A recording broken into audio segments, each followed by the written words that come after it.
Hello viewers मु बसंत sir तुमको स्वागत जनाऊँ मैथ्स ओडियार आउ एक फ्रेश आउ इंटरेस्टिंग वीडियो को।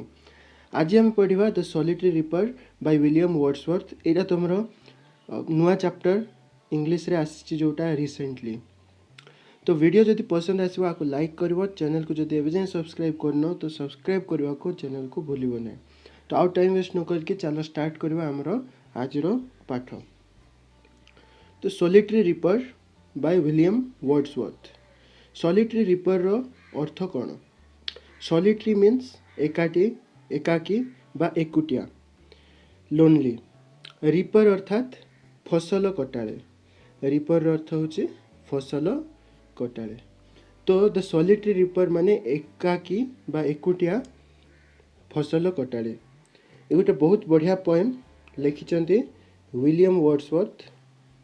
यदि पोएम विषय कहवा about the poem, in the present poem The Solitary Reaper, Wordsworth depicts a solitary highland lass, her sweet song and the profound effect of the song on him. The poem is one of Wordsworth's finest lyrics. तो Wordsworth कौन करचंती ना एठी गोटे solitary highland less.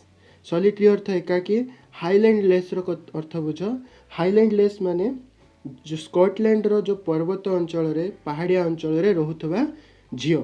Less माने झील, पहाड़िया अंचल रे रहुथबा झील को कहा जाए हाईलैंड लेस। कोठरो स्कॉटलैंड रो। तो पोएम ए पोएम रे वर्ड्सवर्थ कौन करचंती ना गोटे सॉलिटरी हाईलैंड लेस आ तार जो स्वीट सॉन्ग को बेले से बहुत बढ़िया गीत गाइছে and the profound effect of the song on him. माने से गीतर इफेक्ट कौन पड़ी वर्ड्सवर्थ को ऊपर ता विषय रे पूरा पोएमटा अच्छे। तो बहुत सुंदर पोएम आम देखा कौन अच्छे तारो पोएम रे। Behold her single in the field, yon solitary highland lass, reaping and singing by herself, stop here or gently pass. Behold, to look at or see somebody. Behold रो अर्थ कौन? To look at or see somebody. Behold रो अर्थ होचे देखिबा। Behold her ताकू देखो। कहा को? Single in the field, जे कि एकुटिया अच्छी जमी रे। जमी रे एकुटिया थिबा से yon solitary highland lass. Yon माने यन अर्थ होची ओवर देयर सेठारे। सॉलिटरी हाईलैंड लेस, सॉलिटरी हम कहले एकाकी, हाईलैंड लेस अर्थात हमर जो स्कॉटलैंड रो पर्वत अंचल रे रहउतबा झियो। तो से जो सेई ठारे थिबा से एकुटिया स्कॉटलैंड रो पर्वतीय अंचल रो झियो बा सेठी से एकुटिया थिबा हाईलैंड लेस ताकू देखो, जे कि जमी रे एकुटिया अछि। कौन करूची? Reaping and singing by herself. Reaping माने फसल काटुचे। रीपिंग अर्थ फसल काटुचे। रीपिंग एंड सिंगिंग ता सहित कौन करचे? गीत गाउचे। स्टॉप हियर और जेंटली पास, एठी रुह, गीत सुन, नचेत धीरे जेंटली आराम रे पळे जाओ, ताको डिस्टर्ब करो नहीं। पुणी थोड़े कहूँ तो राइटर कौन कहते ये ना से गोटे सॉलिटरी हाईलैंड लेस गोटे स्कॉटलैंड रो पर्वतांचल रो गोटे झील को देखी जे कि कौन करुच्ची ना जमी रे फसल काटुची आ गीत गाउची। से कहते दर्शक मानू जे ताकू देख एठारे रुह, आ जदि जीवा को चाहच तो धीरे पळे जाओ, ताकू डिस्टर्ब करो नहीं। नेक्स्ट स्टैंजा को देबा ना alone she cuts and binds the grain and sings a melancholy strain. Oh listen, for the well profound is overflowing with the sound. Alone she cuts and binds the grain. जे शस्य थिला ताकू से एकुटिया ही काटुथिला आउ binds बांधुथिला, फसल काटुथिला आ ताको बांधुथिला। And sings a melancholy strain. Melancholy strain रो अर्थ होची सैड सॉन्ग, दुखर गीत। तो से जो हाईलैंड लेस से झीलटी कौन करथिला ना से फसल काटुथिला बांधुथिला ता सहित गोटे मेलानकोली स्ट्रेन गाउथिला बा सैड सॉन्ग गाउथिला। O listen, for the vale profound is overflowing with the sound. पुणी थरे राइटर कौन कहते? The writer is urging the listeners to listen to the song of that girl. से झीर गीत को शुणा से कहते ओ लिसन शुण for the vale profound vale माने होची वैली उपत्यका प्रोफाउंड अर्थ होची अगाध माने अगाध बा गभीर जो उपत्यकाटा पूरा परिपूर्ण हो जाउछ overflowing with the sound of that girl singing से झील रो गाउथवा गीत रे पूरा जो वैली अच्छी पूरा जो गभीर जो अगाध जो उपत्यकाटा पूरा पूरी साउंड रे भरपूर हो जाउछ से गीत द्वारा ए स्टांजार पुणी थे अर्थ कहले ना कौन हो राइटर कौन कर गोटे हाईलैंड लेस गीत गाँव शुणुचे से कौन कर cuts and binds the grain से शस्य को काटुची आउ बांधुची ता सहित गोटे सैड सॉन्ग बा मेलानकोली स्ट्रेन गाउची राइटर पोएट कहते लिसन शुण जे कौ भाया तार गीतटा पूरा जो गभीर अगाध उपत्यका अच्छे से पूरा उपत्यका को भरपूर कर दौच नेक्स्ट स्टैंजा को जीवा No nightingale did ever chaunt more welcome notes to weary bands of travelers in some shady haunt among Arabian saints. No nightingale did ever chaunt.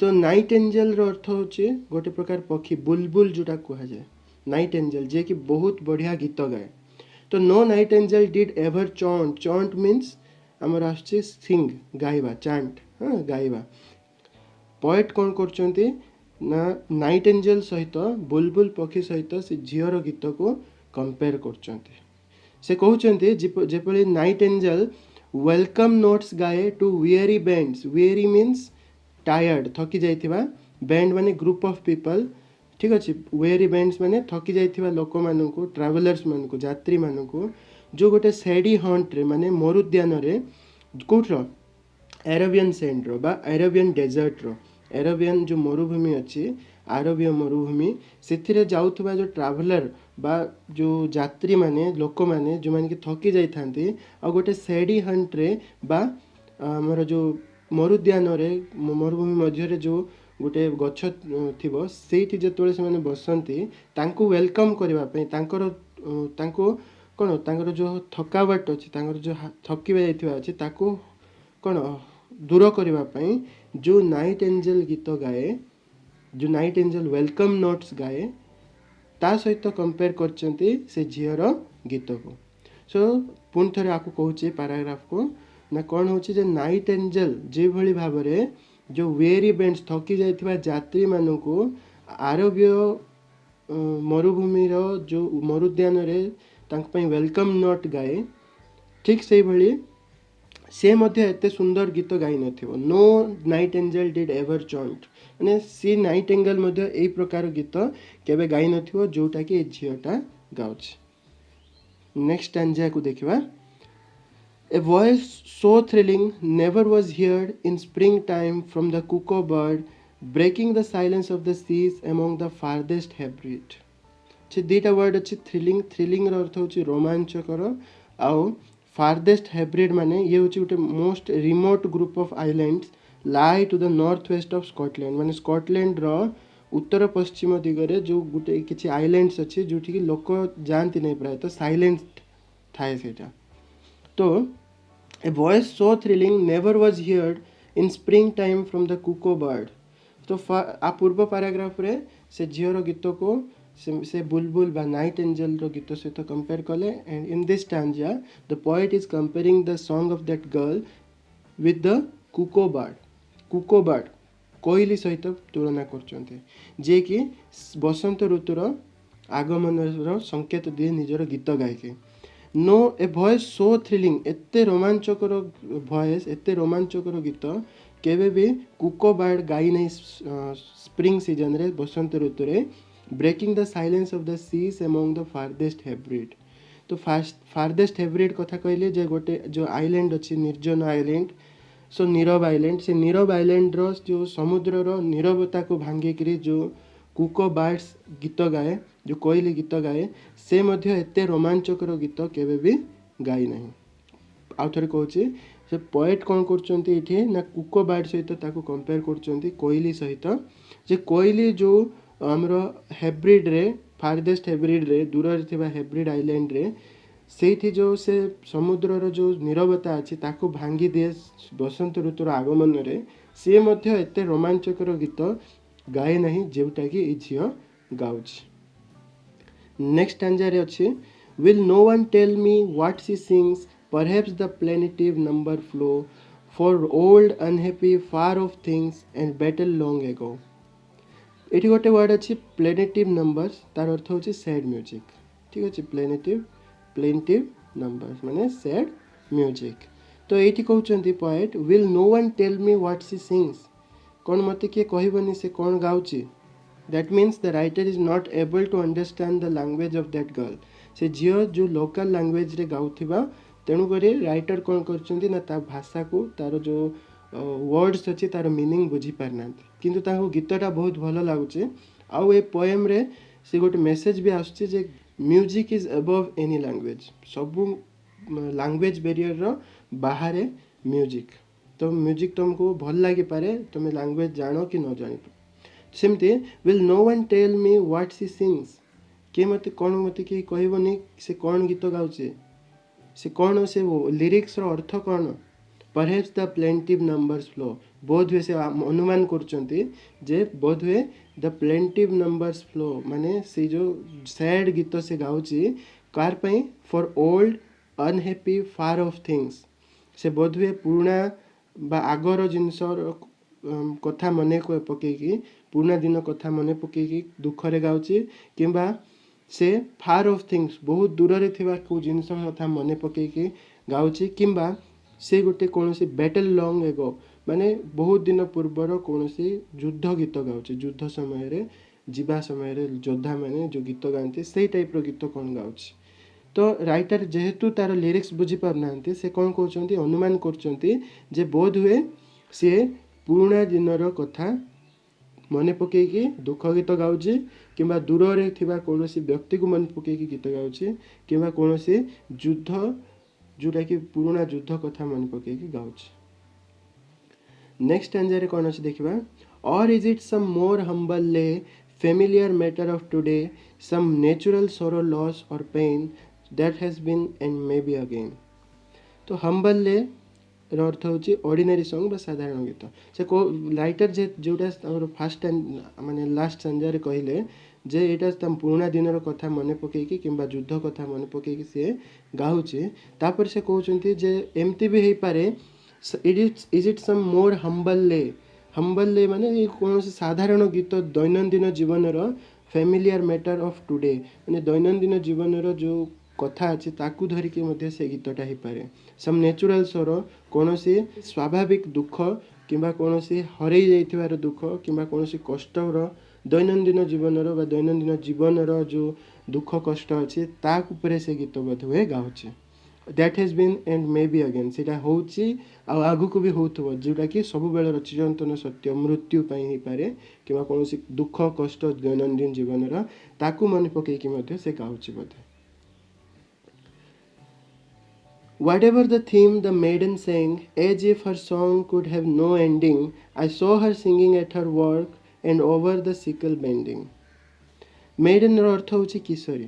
Whatever the theme से गीतर थीम जहाँ भी ना हो जहाँ भी होची ना हो जहाँ भी होची हो the maiden जो गीत गाउची maiden रो अर्थ जो किशोरी जो गीत गाउची तारो थीम तारो जो सब्जेक्टा जहाँ भी होता ना कहीं मते सेमिति लागुचे मते अर्थात the poet as if her song could have no ending से कहते जे perhaps the song has no ending बोधे से गीतर एंडिंग नहीं शेष नहीं से गाई चली। I saw her singing at her work मुझे गीतार काम समय रे गाइबार देखिली and over the sickle bending sickle अर्थ होचे दा से जो दा रे फसल काटुला से दार फसल काटिबा सहित से गीत जो गाउची सेटा देखिकी पोएट कहते जे बोध हुए तार गीतर कौन एंड नहीं से जहाँ भी थीम हो किंतु तार गीतर मत लगुच कौन एंडिंग नहीं। तो लास्ट स्टैंजा आमर अच्छी कौन I listened motionless and still and as I mounted up the hill the music in my heart I bore long after it was heard no more. I listened मु शुणिली motionless and still motionless गति विहीन still स्थिर मु स्थिर आउ निश्चल होकरी मु गीत शुणुली and as I mounted up मतलब ऊपर को चढ़ा माउंटेड अप द हिल मैंने मु जो पहाड़ ऊपर को जिते चढ़ी चढ़ी गली से गीतटा मो मनरे रहीगला long after it was heard no more बहुत दूर गलापर से शुभिला नहीं किंतु मो मनरे मोर हार्ट रे मु से गीतटा को नहीं जाऊली आ से गीतटा ही मो मनरे बाजुला तो यहीटा थिला आमर जो ए सॉलिटरी रिपर पोएम जहाँ डाउट रहा जदि तुम मते पचारि पार कमेंट सेक्शन रे आउ किछि क्वेश्चन मु तुमको देउछि एबे ताकू तुम अभ्यास कर एटा से बहिर ही क्वेश्चन 4 5 6 7 8 9 10 माने एटा 7टा क्वेश्चन अच्छे आमे कौन करवा ना ईच एंड एवरी क्वेश्चन को डिस्कशन भी करवा सब जाक बहिर क्वेश्चन भी आ बाहर भी मु क्वेश्चन तुम पे तैयार करी से सब को आम सेपरेट वीडियो रे डिस्कशन करवा कौन कौन क्वेश्चन हो पार किंतु एबे अभ्यास पे तुम ये सब क्वेश्चन को प्रैक्टिस कर लिखा चेष्टा कर thank you very much for joining आज ये मिस नेक्स्ट क्लास रे have a great day bye bye.